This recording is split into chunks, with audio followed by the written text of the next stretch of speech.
नमस्ते साथियों, फिर से आप लोग का गेंजर लर्निंग गुरुजी प्लेटफॉर्म में स्वागत है। तो हम लोग डेली यहाँ पे बिहार एसएससी एग्जाम से रिलेटेड डेली हम लोग इस चैनल पर प्रैक्टिस जो है प्रश्नों को कर रहे हैं। तो आज जो आपके लिए प्रैक्टिस सेट लेकर आए हैं यूनिक पब्लिकेशन की जो बुक है उसी से रिलेटेड हम लोग प्रैक्टिस प्रश्न करेंगे आज की क्लास में। तो आप लोग इस क्लास को जरूर देखिएगा, बहुत इंपॉर्टेंट प्रश्न है आपके लिए। और हम लोग डेली इस चैनल पर 50 प्रश्नों को कर रहे हैं अलग अलग बुकों के प्रैक्टिस है। ठीक है, तो आइए देखते हैं प्रश्न संख्या पहला। यहां पे देख सकते हैं जो फर्स्ट प्रश्न है कि माइक्रोमीटर द्वारा जांच को निम्न में से किस अवस्था में नहीं मापना चाहिए। अच्छा सा प्रश्न है। तो जो घूमती अवस्था होती है यहाँ पे जो बी ऑप्शन में दिया गया है, इसके द्वारा ही माइक्रोमीटर की जो जांच होती है इससे नहीं मापा जाता है। मतलब किस अवस्था से? तो घूमती अवस्था में। क्लियर। प्रश्न चलते हैं हम लोग दूसरे नंबर प्रश्न पे। यहां पे देख सकते हैं जो दूसरा प्रश्न है कि इंजन रेडिएटर में ताप का संचरण किसके द्वारा होता है। तो इंजन रेडिएटर में ताप का संचरण संवहन विधि द्वारा होता है। किसके द्वारा होता है? तो संवहन के द्वारा होता है। क्लियर। प्रश्न चलते हैं हम लोग तीसरे नंबर पर। यहां पे देख सकते हैं जो प्रश्न संख्या यहां पे जो तीसरा है कि मैग्नेटिक चक्र है, यह किस क्लैंप का उदाहरण होता है। अच्छा सा प्रश्न है ये। तो जो मैग्नेटिक चक्र होता है ये किस क्लैंप का उदाहरण है? तो नॉन मैकेनिकल क्लैंपिंग। यहाँ पे जो डी ऑप्शन दिया गया है ये देख सकते हैं, ये सही होगा। किसका उदाहरण हो जाएगा? तो नॉन मैकेनिकल क्लैंपिंग का उदाहरण हो जाएगा मैग्नेटिक चक्र। Okay, clear. तो दोस्तों आप लोग से निवेदन है कि आप लोग इस वीडियो को जितना हो सके शेयर जरूर कीजिएगा, लाइक कीजिएगा, और चैनल पर नए हैं तो आप लोग जरूर सब्सक्राइब कर लीजिएगा। प्रश्न देखिए चौथा। यहां पे देख सकते हैं जो प्रश्न चौथा है कि प्रत्यावर्ती विद्युत धारा तथा वोल्टता का किसी भी पल का मान क्या कहलाता है। किसी भी पल का मान क्या कहलाता है?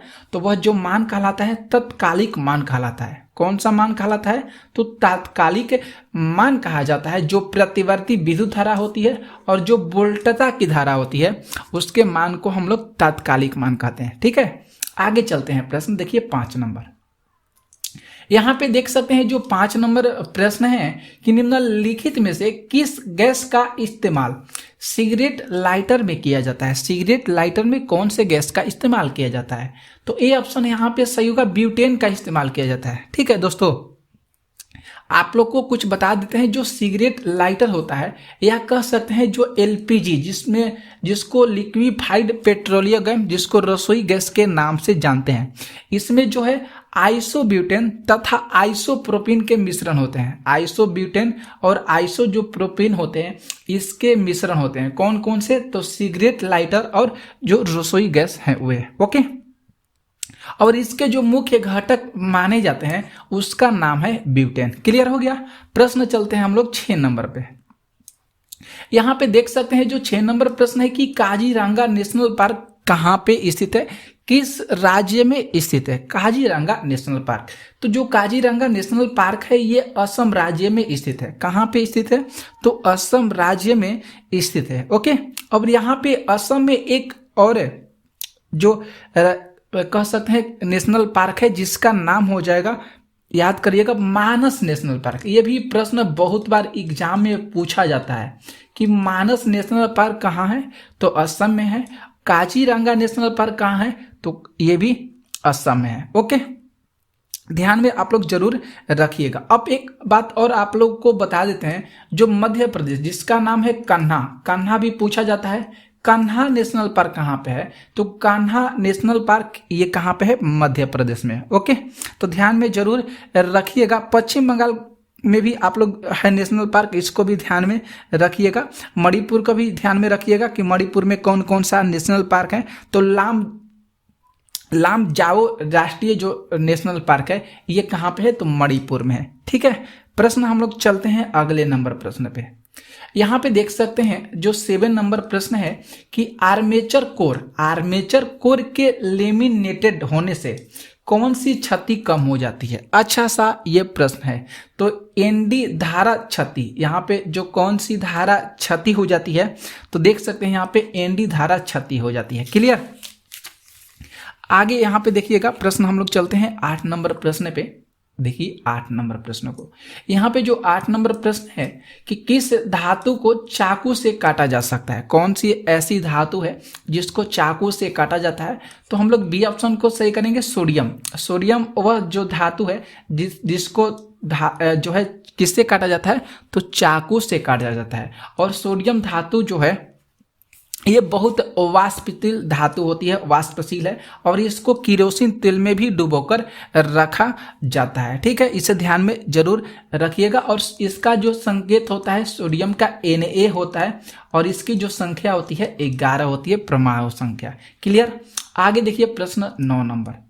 यहाँ पे देख सकते हैं जो प्रश्न 9 है कि भारतीय रेल द्वारा ईस्टर्न घाट के बिहोडो से होकर गुजरने वाला इंजीनियरिंग का सबसे चुनौतीपूर्ण कार्य का वर्णन निम्नलिखित में से किसके लिए उपयुक्त है। अच्छा सा ये प्रश्न है। तो यहाँ पे जो सही करेंगे हम लोग ऑप्शन नंबर बी को सही करेंगे, Koraput Raigarh railway station. Koraput Raigarh railway station जो है ये सही हो रहा है, क्योंकि ये जो है 160 किलोमीटर से अधिक, कितना से बोला गया है, तो 160 किलोमीटर से अधिक कोरापुट रायगढ़ रेलवे स्टेशन के चालू हो जाने से उड़ीसा का जो लक्ष्मीपुर जो पर्यटक स्थल है इसके नजर में आया है। ओके, तो हम लोग बी ऑप्शन को सही करेंगे। अगला प्रश्न देखिए 10 नंबर। यहाँ पे जो 10 नंबर है कि बाइनरी प्रणाली का रेडिक्स क्या होता है। रेडिक्स क्या होता है बाइनरी प्रणाली का, तो जो रेडिक्स होता है वह 2 होता है, 2 से ही स्टार्ट होता है, इसीलिए रेडिक्स जो प्रणाली है वह कौन सा है, रेडिक्स, तो 2 हो जाएगा। क्लियर।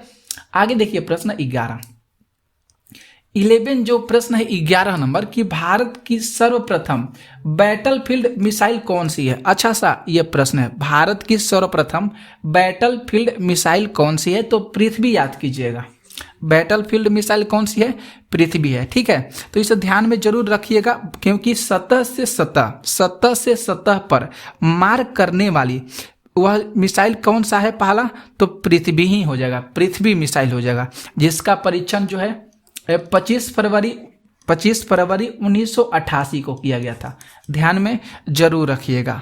और सतह से सतह हवा पर मार करने वाली मिसाइल कौन सा है, तो सतह से सतह हवा में जो मार करने वाली मिसाइल है उसका नाम क्या हो जाएगा, आकाश हो जाएगा। क्या हो जाएगा, आकाश हो जाएगा। ठीक है, तो इसे ध्यान में रखिएगा, इंपॉर्टेंट चीज आप लोगों को बताए हैं।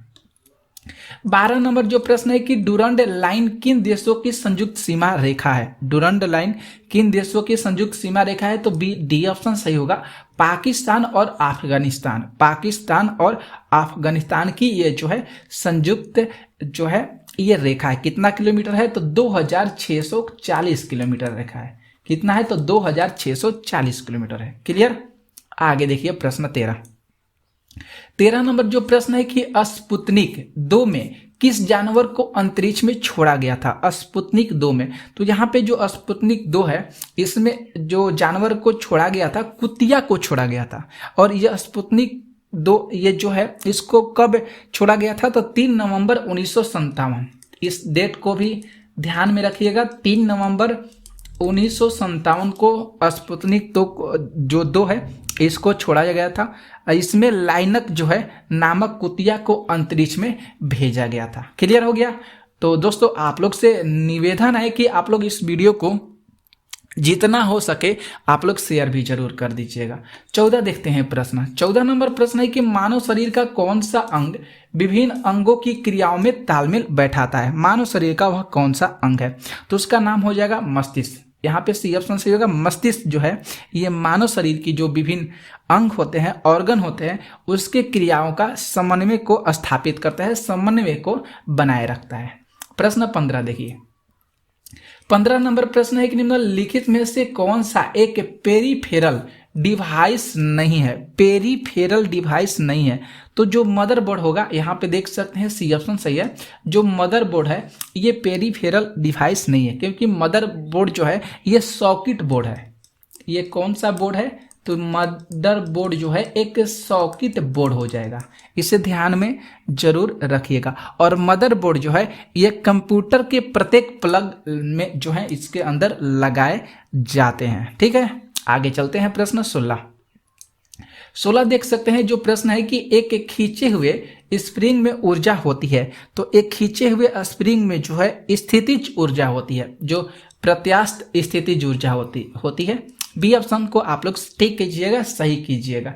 एक खींचे हुए जो स्प्रिंग होता है उसमें प्रत्यास्थ स्थितिज ऊर्जा होती है। ओके, आगे देखिए 17 प्रश्न कह रहे हैं कि कंप्यूटर के लिए बिट का पोर्टमेंटू है कंप्यूटर के लिए, तो बाइनरी होता है जो कंप्यूटर के जो है वह बाइनरी डिजिट में गणना करता है, जो कौन सा, तो कंप्यूटर। बी ऑप्शन सही होगा। 18 देखते हैं प्रश्न, ये भूखंड के दृष्टिकोण से विश्व में भारत किस नंबर पर आता है, तो भूखंड की दृष्टि से विश्व में जो भारत है यह 7वां नंबर पे आता है। किस नंबर पे आता है, तो 7वां नंबर पे आता है। सी ऑप्शन को आप देख सकते हैं, सही होगा। और भारत का जो कुल क्षेत्रफल है दोस्तों, ये भारत का कुल क्षेत्रफल कितना है इसे ध्यान में रखिएगा। आप लोग को बता सकते हैं, लगभग में कुछ चेंज भी हो सकता है। तो 32,87,263 किलोमीटर, 32,87,263 किलोमीटर भारत का क्षेत्रफल है। क्लियर। आगे देखिए प्रश्न 19 नंबर जो प्रश्न आप लोग देख सकते हैं, यहाँ पे जो दिया गया है देख सकते हैं कि बायोप्सी किस पर की जाती है। बायोप्सी जो है ये किस पर की जाती है, तो जो जीवित शरीर से लिए गए जो टिश्यू होते हैं, जो यहाँ पे टिश्यू जो उत्तक होते हैं जीवित शरीर से, उसी पर बायोप्सी किया जाता है। किस पर, तो उसी पर बायोप्सी किया जाता है। और जो बायोप्सी है ये कैंसर कोशिकाओं को पता लगाने के लिए बायोप्सी किया जाता है। कैंसर कोशिकाओं को पता लगाने के लिए बायोप्सी किया जाता है। तो ध्यान में रखिएगा, बहुत अच्छा चीज आप लोगों को बताएं। और जो मृत शरीर जो है यहाँ पे देख सकते हैं, यहाँ पे दिया गया है मृत शरीर से लिए गए टिश्यू। तो यहाँ पे आता है कि जो मृत शरीर की जो कोशिका होती है उसके अध्ययन को क्या कहा जाता है, तो उसके अध्ययन को ऑटोप्सी कहा जाता है। ध्यान में रखिएगा, उसके अध्ययन को क्या कहा जाता है, मृत शरीर के अध्ययन को ऑटोप्सी कहा जाता है। ओके, आगे देखिए 20 नंबर। यहाँ पे 20 नंबर जो प्रश्न है कि रेफ्रिजरेशन में रेफ्रिजरेटर होता है, यहाँ पे जनरेशन दिया, जरनेटर कर लीजिएगा, ठीक है। रेफ्रिजरेटर में किस गैस का व्यवहार होता है, तो इसमें अमोनिया गैस का व्यवहार आता है। किस गैस का व्यवहार होता है, तो इसमें अमोनिया गैस का व्यवहार होता है। क्लियर। आगे चलते हैं हम लोग प्रश्न, अगला देखिए प्रश्न 21 नंबर प्रश्न देखिए, यहाँ पे देखिए अच्छा सा प्रश्न आ गया। 21 नंबर जो प्रश्न है कि जीएसएम का पूरा नाम क्या है। जीएसएम का पूरा नाम क्या है, तो यहाँ पे देख सकते हैं, ये गलत कर लीजिए, यहाँ पे ऑप्शन ए कर लीजिएगा, बी कर लीजिएगा और सी कर लीजिएगा। तो हम लोग बी ऑप्शन को सही करेंगे, global system for mobile communication. GSM का पूर्ण रूप हो जाएगा global system for mobile communication. तो बहुत इंपॉर्टेंट चीज है, ठीक है। आगे देखिए प्रश्न 22 नंबर। जो 22 नंबर प्रश्न है कि एमिनो एसिड के 4 प्रमुख तत्व कौन कौन से हो सकते हैं। तो जो एमिनो एसिड है इसके 4 प्रमुख जो तत्व हो सकते हैं वह कार्बन होंगे, हाइड्रोजन, ऑक्सीजन और नाइट्रोजन। ये जो है एमिनो एसिड के 4 प्रमुख तत्व माने जाते हैं, ठीक है। तो ध्यान में जरूर रखिएगा, बहुत इंपॉर्टेंट चीज है। आगे देखते हैं प्रश्न, यहाँ पे जो 23 नंबर प्रश्न है देखिए कि ध्वनि का वेग किसमें सबसे अधिक होता है। ध्वनि का वेग किसमें सबसे अधिक होता है, तो इस्पात दिया है, देखिए यहाँ पे सी ऑप्शन दिया गया है। इस्पात में जो है ध्वनि का वेग जो होता है सबसे अधिक होता है। आगे देखिए प्रश्न, यहाँ पे देख सकते हैं जो 24 नंबर प्रश्न है कि वर्णांत जो व्यक्ति होते हैं जो, ठीक है, इसमें जो है ये किन रंगों में अंतर नहीं कर सकते हैं। जो वर्णधनता जिसको बोला जाता है, वर्धनता व्यक्ति जो है किस रंगों में अंतर नहीं कर सकते हैं, तो जो लाल और हरा जो है इसमें वह जो है व्यक्ति अंतर नहीं कर सकते हैं। प्रश्न चलते हैं हम लोग अगला यहाँ पे देख सकते हैं प्रश्न कि सूर्य के प्रकाश में गुलाब लाल दिखाई देता है। सूर्य के प्रकाश में गुलाब लाल दिखाई देता है और हरे प्रकाश में वही जो गुलाब होता है वह किस रंग का दिखाई देगा, तो वह काला रंग का दिखाई देगा। किस रंग का दिखाई देगा, तो काला रंग का दिखाई देगा। सूर्य के प्रकाश में गुलाब जो है लाल रंग का दिखाई देगा, तो हरे प्रकाश में वह काला रंग का दिखाई देगा। आगे देखिए प्रश्न 26 प्रश्न है कि रॉकेट की गति पर निम्नलिखित में से कौन सा संरक्षण सिद्धांत लागू होता है रॉकेट की गति पर। तो जो संवेग संरक्षण जो सिद्धांत होता है ये लागू होता है रॉकेट की गति पर। सी ऑप्शन हम लोग यहाँ पे सही करेंगे। और संवेग जो संरक्षण सिद्धांत मतलब संवेग आ गया, आप लोगों को बता देते हैं। संवेग जो है एक सदिश राशि होती है। संवेग जो है ये एक सदिश राशि होती है। किसी वस्तु के द्रव्यमान और इसके वेग के गुणनफल को हम संवेग कहते हैं। संवेग जो है एक सदिश राशि है और संवेग का जो SI मात्रक होता है वह किलोमीटर कह सकते हैं गुणे मीटर प्रति सेकेंड होता है। किलोमीटर प्रति सेकेंड होता है। ओके, आगे चलते हैं। प्रश्न यहाँ पे देखिए 27 नंबर प्रश्न है कि सोडियम बाइकार्बोनेट को बाजार की किस भाषा में हम लोग जानते हैं। तो पकाने वाला जो सोडा होता है उसको हम लोग सोडियम बाइकार्बोनेट के नाम से जानते हैं। किसको? पकाने वाला सोडा। ठीक है, पकाने वाला सोडा ध्यान में रखिएगा। खाना पकाने वाला सोडा है जिसको हम लोग बेकिंग सोडा भी इस नाम से जानते हैं। ठीक है, इसका जो सूत्र होता है NaHCO3 होता है। ओके, आगे चलते हैं। प्रश्न यहाँ पे देख सकते हैं जो 28 प्रश्न है कि भीड़ को तीतर बितर करने में पुलिस द्वारा इस्तेमाल की जाने वाली जो अश्रु गैस है उसका क्या नाम होता है। तो उसका गैस का नाम हो जाएगा क्लोरीन गैस। कौन सा गैस का इस्तेमाल करती है पुलिस? तो क्लोरीन गैस का इस्तेमाल करती है। आगे देखिए प्रश्न 29 प्रश्न है कि लाफिंग गैस का रासायनिक नाम क्या है। तो लाफिंग गैस का रासायनिक नाम नाइट्रस ऑक्साइड। यहाँ पे जो देख सकते हैं जो नाइट्रस ऑक्साइड, डी ऑप्शन यहाँ पे देख सकते हैं नाइट्रस ऑक्साइड, ए ऑप्शन दिया गया है नाइट्रिक ऑक्साइड। ठीक है, ये जो है नाइट्रस ऑक्साइड इसमें तो नहीं दिया गया है, नाइट्रिक ऑक्साइड ही दिया गया है। ठीक है दोस्तों, लेकिन ये सही है N2O, इसको सही कर लीजिएगा नाइट्रस ऑक्साइड। यहाँ पे कर लीजिएगा नाइट्रस ऑक्साइड। ठीक है, तो इसे ध्यान में जरूर रखिएगा। इसको लाफिंग गैस के नाम से जानते हैं, हंसाने वाली गैस जिसको हम लोग कहते हैं। आगे देखिए प्रश्न 30 नंबर प्रश्न है कि रक्त स्कंदन में कौन सा विटामिन क्रियाशील होता है। रक्त स्कंदन में तो विटामिन के क्रियाशील होता है। रक्त स्कंदन में विटामिन के क्रियाशील होता है। और रक्त जो है या जिसको ब्लड कहते हैं यह दो प्रकार का होता है। एक RBC होता है पहला, जिसको रेड ब्लड सेल के नाम से जानते हैं, और दूसरा जो होता है WBC होता है जिसको व्हाइट ब्लड सेल के नाम से जानते हैं। और RBC के द्वारा जो है शरीर में ऑक्सीजन की प्राप्ति होती है और WBC के द्वारा जो है शरीर में यह प्रतिरोधक शक्ति प्रदान करता है और बीमारी से क्या करता है, इसको हम लोग को बचाता है। प्रश्न चलते हैं 31 नंबर, ध्यान से प्रश्न देखिए दोस्तों कि EEG तकनीक किस क्रिया में अभिलेखन प्रयुक्त करता है। तो ये मस्तिष्क का अभिलेखन प्रक्रिया में ये जो है प्रयुक्त होता है EEG। ठीक है, इलेक्ट्रोइंसेफेलोग्राफ इसको बोला जाता है। आगे देखिए प्रश्न हम लोग आते हैं 32 नंबर कि किसकी उपस्थिति के कारण गाय का दूध रंग पीला होता है। तो कैरोटीन के कारण, डी ऑप्शन सही होगा। कैरोटीन के कारण गाय के जो दूध का रंग होता है वह जो है कैसा होता है, तो पीला रंग का होता है। और दूध में कौन सा अम्ल होता है, तो दूध में लैक्टिक अम्ल होता है, इसे ध्यान में रखिएगा। प्रश्न देखिए 33 प्रश्न है कि निम्न में से कौन सबसे चमकने वाला ग्रह है। सबसे चमकने वाला ग्रह कौन सा है। तो यहाँ पे देख सकते हैं, थोड़ा सा देख लीजिए, थोड़ा सा साथियों यहाँ पे देख सकते हैं कुछ यहाँ पे ऑप्शन गलत हो गया है। तो सबसे यह ऑप्शन को हम लोग गलत कर देते हैं, डायरेक्ट आप लोगों को सही आंसर बताते हैं कि शुक्र जो हो जाएगा ये सबसे चमकने वाला ग्रह हो जाएगा। कौन सा ग्रह, तो शुक्र ग्रह हो जाएगा। ओके, तो इसको आप लोग ध्यान में रखिएगा। यहाँ पे देख सकते हैं इसमें उल्टा लिखा गया है। 34 है कि विक्रम साराभाई अंतरिक्ष केंद्र कहाँ पे स्थित है। तो विक्रम साराभाई जो अंतरिक्ष केंद्र है ये त्रिवेंद्रपुरम में स्थित है। कहाँ पे स्थित है, तो त्रिवेंद्रपुरम में स्थित है। ठीक है, आगे ध्यान से देखिएगा। 35 नंबर प्रश्न है कि हवा में सर्वाधिक मात्रा में उपस्थित गैस कौन सी है। तो नाइट्रोजन हो जाएगा। देख लीजिए उल्टा हो गया है साथियों, हवा में सबसे अधिक मात्रा में उपस्थित गैस कौन सी हो जाएगी, तो नाइट्रोजन हो जाएगा, जिसका जो संकेत हो जाएगा N है। इसका संकेत क्या हो जाएगा दोस्तों, तो N हो जाएगा। आगे देखिए प्रश्न 36 अब सही हो गया। टर्की की राजधानी कहाँ है? तो टर्की की राजधानी अंकारा हो जाएगा। टर्की की राजधानी अंकारा है। आगे देखिए प्रश्न 37, निम्न में से कौन गोलाकार बेरिंग है? गोलाकार बेरिंग है तो यहाँ पे देखेंगे सॉलिड बेरिंग, ये भी सही है। वॉल बेरिंग, रोलर बेरिंग, ये सारे जो है ये गोलाकार बेरिंग होते हैं। आगे देखिए प्रश्न